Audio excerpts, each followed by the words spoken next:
Hola a todos, buenas tardes, bienvenidos nuevamente a la clase de inglés. En el día de hoy lo que voy a hacer es explicarle el presente perfecto en base al presente perfecto simple, ¿sí? En voz activa. Esto lo aclaro porque después, en los próximos videos, voy a explicar la forma pasiva, no solo del presente, sino también del pasado y del presente perfecto, y las formas continuas. Ahora voy a compartirles un documento que ya estuve preparando.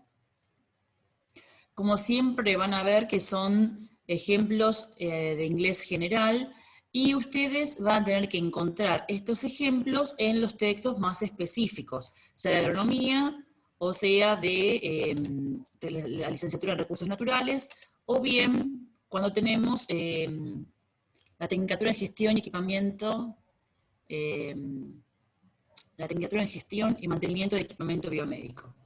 Bueno, como primer punto, ¿cuándo vamos a utilizar el presente perfecto? El presente perfecto lo vamos a usar para hablar de acciones que comenzaron en un momento que no es específico en el pasado. Esto hay que recordarlo, porque cuando expliqué el pasado simple, les dije que era para hablar de acciones que ocurrieron en un momento específico en el pasado. El presente perfecto, no.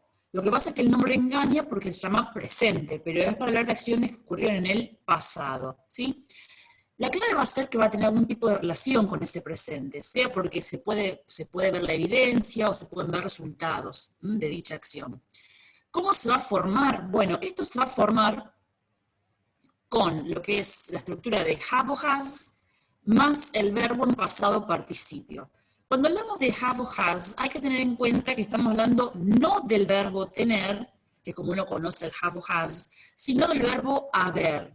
Va a cambiar la traducción del verbo, se va a llamar haber en este caso, con H y B larga obviamente.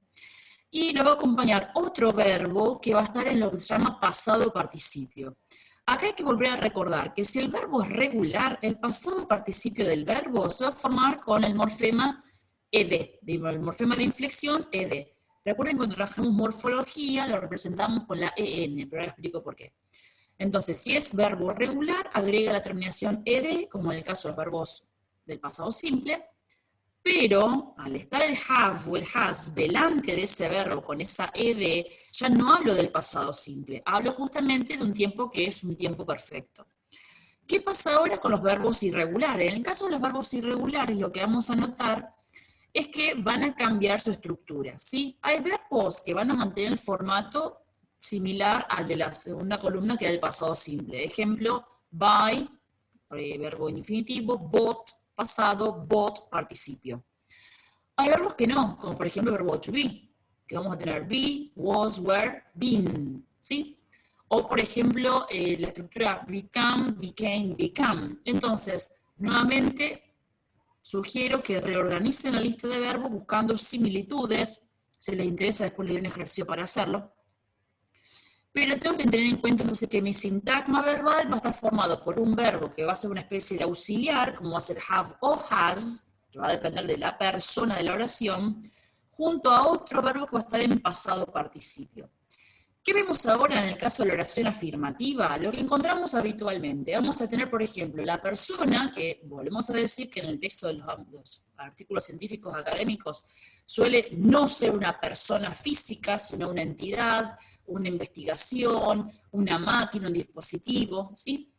Que va a estar expresada con lo que es el sintagma nominal, ¿sí? Pero ese sintagma nominal cumple la función de sujeto de la oración. Va a estar a continuación acompañado por un verbo, por el sintagma verbal, que en este caso va a ser have o has, más el verbo en pasado participio, será regular, agregaba la ed, será irregular, cambiaba la estructura, como a tercera columna, y después lo que continuara, ¿sí? Sea un complemento del sujeto, un objeto directo, un objeto indirecto, circunstancial, etc. El ejemplo, I o we o they, cualquier persona, have gone to the market recently, ¿sí? Son ejemplos con personas, artículos, mejor dicho, pronombres personales, pero recuerden que nuestro sintagma nominal puede ser más complejo, que es lo que vamos a encontrar en los textos que estamos trabajando, ¿sí? ¿Qué pasa si hubiera tenido he, she, or it? He encontrado has. He, she, or it has just returned from the doctor, por ejemplo. En el primer caso, voy a haber dicho, the researchers have just finished the study, por ejemplo. Los investigadores han recién terminado el estudio. O, no sé, the doctor has just returned from hospital. El doctor ha recién terminado o vuelto del hospital. Recuerden que si traducimos have o has por el verbo haber, el pasado participio del verbo, sea con ed o cambiando la estructura, si ella va a ser irregular, se va a traducir con la terminación ado, ido del español. Siempre. Siempre que aparezca un participio tiene esa terminación. ¿Sí? Por eso es fácil entenderlo, porque tengo que tener en cuenta qué cosa. La concordancia sujeto-verbo. ¿Qué verbo? El primero, have o has. Que va a ser a o an o e, va a depender. Por favor, no se olviden de la h, porque hablamos del verbo haber. Mis referencias de tiempo van a ser, por ejemplo, just, already, que van a aparecer en oraciones afirmativas, justo, recién, ahora. Never, nunca, que va a aparecer en oraciones afirmativas, pero cuyo significado es negativo. Ever significa alguna vez, para las preguntas. Y yet, voy a usarlo o en las negativas o en las preguntas que yo crea que la acción ocurrió o puede ocurrir con facilidad. Estas palabras son muy importantes porque a excepción de yet, el resto aparece dividiendo el sintagma verbal entre have o has y el verbo en pasado participio. Por ejemplo, I have just finished the lesson, or he has already eaten the cake. Recién ha terminado la clase, o él ha recién o ya ha comido la torta. We have never been to Scotland. Nunca hemos estado en Escocia. Fíjense que la oración es en formato positivo, porque está have en forma afirmativa, pero el significado de la oración es negativo porque dice nunca. Recuerden que el doble negativo en inglés no se permite, no puedo decir I haven't never been, no existe eso. O, por ejemplo, negación con she has not studied yet, ella no ha estudiado aún, lo puede hacer, sí, pero aún no lo ha hecho. O la pregunta, has she studied yet, ya ha estudiado. Y después, cuando tengo la pregunta con ever, es cuando voy a tener, por ejemplo, también me divide la frase de sintagma verbal, pero tengo la sumatoria del cambio de estructura, vas a tener el verbo primero y después la persona. Otras referencias básicas, recently, so far, up to now, etc. Y suelen aparecer delante del sujeto, es decir, iniciando la oración, o bien detrás, terminando la oración, ¿sí? ¿Qué pasa con las negativas? En las negativas vamos a tener misma estructura que hasta el momento, sintagma nominal en función sujeto de oración, have o has negativo, junto al not, que como es un texto que dijimos científico académico, no va a estar abreviado, y después el pasado participio del verbo, que era mi verbo, con ed si era un verbo regular, o cambiaba la estructura si era irregular. Después el resto, complemento, objetos, circunstanciales, oraciones subordinadas, etc. ¿Sí? Recuerden que esto no es una clase gramatical pura, mejor dicho, es una clase que no vamos a responder a las categorías gramaticales específicas, ni del inglés ni del español, pero es la forma más sencilla que tengo de explicarles esto en forma virtual. Y recuerden que son ejemplos sencillos, que están pensados más que nada para que ustedes puedan comprender y aplicarlos ustedes mismos al análisis de los ejemplos de los textos. Puedo tener I, we, they have not gone to the market yet, o he, she, or it has not returned from the doctor yet. Fíjense que entre paréntesis le doy los verbos que si hubiera sido para completar, así hubieran lucido. La forma negativa es factible de encontrar en un artículo científico académico porque me pueden marcar justamente lo que no ha sido hecho hasta el momento. Por eso es importante llevar adelante la investigación. ¿Qué pasa con las preguntas? Bueno, esto es muy poco probable que lo encuentren, siempre se los digo, ¿sí? Pero sepan el orden. Las que son yes, no question van a ser have o has, más persona, más pasado participio, más el resto de mi pregunta, como have you gone to the market recently?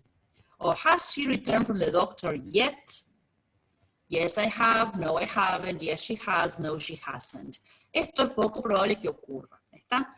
Y la palabra interrogativa es la que responde a la WH question, que va a ser un pronombre interrogativo, ¿sí? What, where, when, how, who, which, why.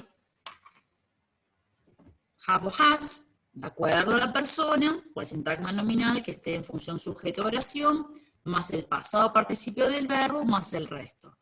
Por ejemplo, where have you gone recently? ¿A dónde has ido recientemente?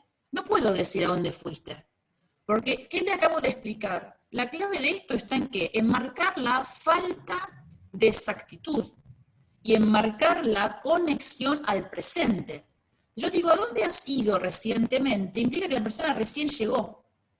I have gone to the market. Y el que responde debe tener las bolsas del supermercado en las manos, ¿sí? O puede haber dicho, I have not gone anywhere. No he ido a ningún lado, por ejemplo. Pero fíjese cómo hago la traducción. He ido, no he ido. Entonces, no puedo traducir el presente perfecto como una acción del pasado simple. Eso tiene que estar muy claro, porque para eso se utilizan los diferentes tiempos verbales. Estamos marcando diferentes funciones, tanto sintácticas como de uso, ¿sí? Fuera de contexto, como estamos viendo, es muy fácil de entender. Siempre traten de aplicar todo esto en el párrafo donde aparezcan los ejemplos. O, what has she done? She has gone to the doctor and she has not returned yet. ¿Qué ha hecho ella o qué ha hecho? Ella ha ido al médico y no ha regresado aún. Ahí tengo una oración coordinada con el elemento and. Y tengo dos oraciones simples coordinadas con el and, que si yo las separaba, no pasaba nada. Podría haber puesto un punto y seguido, ¿sí? Bueno, esto es algo muy sencillo, no es complicado de entender. Estamos todavía haciendo revisión de lo ya dado, así que por favor, presten atención a todo esto y en la próxima clase les voy a explicar el resto de los tiempos perfectos y en otra clase voy a explicar la voz pasiva, ¿sí? Bueno, espero que la clase les haya servido. Como siempre les digo, cualquier inconveniente, cualquier duda, cualquier pregunta, por favor contáctenme y estoy a su disposición. Hasta la próxima clase. Adiós.